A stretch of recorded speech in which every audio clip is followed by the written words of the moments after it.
as we understand it today. This information is preliminary. On July 22nd, 2026, shortly before 10:30 p.m., Indianapolis Metropolitan Police Department East District officers responded to reports of a disturbance between multiple people in the 8,000 block of East 37th Street. A 911 caller reported that a male involved was possibly armed with a gun. Officers arrived on scene and encountered a male outside. During the encounter, the male fired shots, striking 2 IMPD officers. At least 3 officers returned fire, striking the suspect at least once. Officers rendered medical aid to both the injured officers and the suspect. 1 officer was transported to an area hospital by fellow officer in a patrol car, while medics transported the other officer. Both officers are in stable condition, thankfully. The suspect was transported by medics to an area hospital where he was pronounced deceased. The suspect's firearm was located at the scene, and photos can be viewed on IMPD News. I will now turn it over to FOP President Rick Snyder. Thank you, Chief. Rick Snyder, President of the Indianapolis FOP. Here we are once again. Fortunately, tonight we're here with better news in terms of officers who are fighting for their recovery and expected to survive. Tonight was just a tragic reminder of what our officers are facing each and every day. It's important to note that as of the end of June of this year, in the first 6 months of 2026, we have had 169 officers shot in the line of duty across this nation. Of those 169 who have been shot, 15 have lost their lives, and one of those officers is our fellow officer, Officer Brian Elliott from Beech Grove Police Department, who was just shot and tragically killed just about 5 months ago from today. And so what our officers know is that we've been averaging an officer shot in the line of duty once every 26 hours in our nation, and tonight, tragically, we've added 2 more to those numbers from right here in our hometown in Indianapolis, Indiana. Fortunately, as you've heard, these officers are expected to survive. They're in stable condition.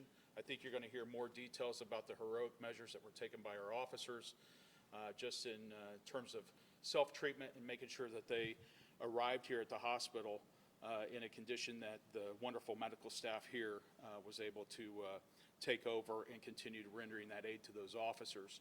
I do want to convey to the community our appreciation and how grateful we are. When this first jumped off, of course, we hear from everybody, and including a lot of folks in the media, right? And we put out a message that was one word, and that was pray. And we know that Hoosiers all throughout the state, that's all we have to say, and that they went to work praying for these officers, and those prayers have been answered here tonight. But we also want to tell the community we thank you for all those folks who have worked so many years to help provide that life-saving equipment for our officers in the field, in those trauma kits that every officer has.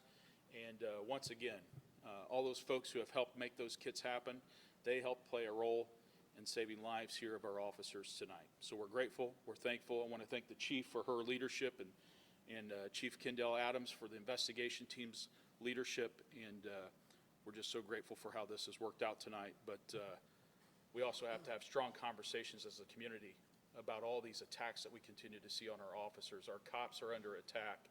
They know it, but they keep suiting up and showing up every day and standing in the line for our community, and we're grateful for that.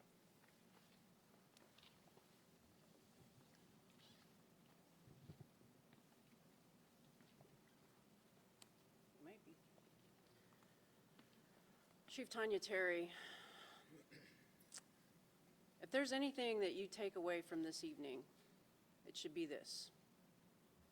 Tonight, our officers showed up to protect someone in need, and they were met with violence, and that's not okay. It's not okay today. It's not okay ever. I'm very thankful to be able to say that our officers are in stable condition, despite being attacked violently at the scene tonight.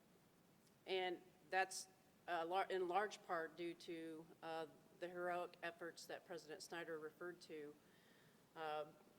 applying tourniquets, getting our officer in a vehicle right away and transported immediately to the hospital very quickly and efficiently. This is the kind of training, professionalism, and dedication our officers show up for our community with every single day. Protecting and serving, like we expect them to do, like our community expects them to do. And this should not be okay or acceptable by our community or us. We cannot allow this kind of violence against our officers to become something normal. We have been here too many times this year already with our officers being victimized and met with violence when they're simply trying to keep our community safe. We need the community to stand up alongside us to make sure that we don't let this become normal in our community. Those who protect and serve deserve better. I'm extremely proud of the way our officers responded tonight, selflessly, professionally, with courage and dedication and commitment to keeping our community safe. They do it time and time again. They get hurt, they get shot, and they continue to show up day after day for us, for our entire community. Remember that. I'm also grateful to the staff here at Eskenazi who are working diligently to make sure our officers can make a full recovery. I've spoken with both officers. They're doing okay under the circumstances. They're surrounded by their friends, family, and loved ones, and that's what they need right now, along with prayers and support from our community. I'll ask the community, everyone in the community, to please stand alongside us, not just today in times of tragedy, but every single day. Be mindful of the sacrifices and the bravery our men and women of our great department do every single day for our community. Please walk alongside us, show that support, show that gratitude, and encourage them, and let them know that you see them and you appreciate them, and you understand that behind every single badge is a person that has a family to go home to at the end of the day. And thank God that they're going home tonight. I'll take some questions. Can you confirm that the bulletproof vest actually saved one of the officers? We do believe the vest was critical to saving the life of an officer, absolutely. What can you tell us about the suspect, including any factors that might have influenced the suspect's behavior? I don't know a lot yet about the suspect, but I do know that the suspect was armed with a firearm and used that firearm against our officers.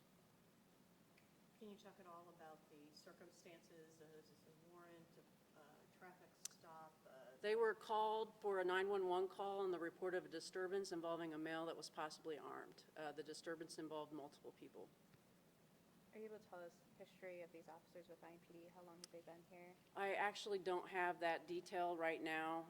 The officers are veteran officers. They're not brand new, but I don't have their exact years of service right now. What kind of responses from the community, do you feel are, appropriate going forward or like necessary? It is extremely unfortunate, but like what would really help in situations and matters like this? Well, one of the things is, like I've already mentioned, just walk alongside our officers, show solidarity, show support for us in the work that we do. Our officers continue to show up day in and day out, despite the challenges, despite the danger, despite the risk of being shot and injured or killed, even worse. They're willing to do that. They're willing to put their life on the line to make sure others go home and others are safe. So please, just show that support. And then the other piece of this is, we've said this time and time again, we can't keep our community safe without our community's involvement. We're willing to hold people accountable, but what are you willing to do to hold your neighbors accountable, your family members are accountable, yourselves accountable? We can't do it alone. You said IMPD officers are under attack. Can you say anything about the morale of officers, given that that's how you see things, that officers are under attack?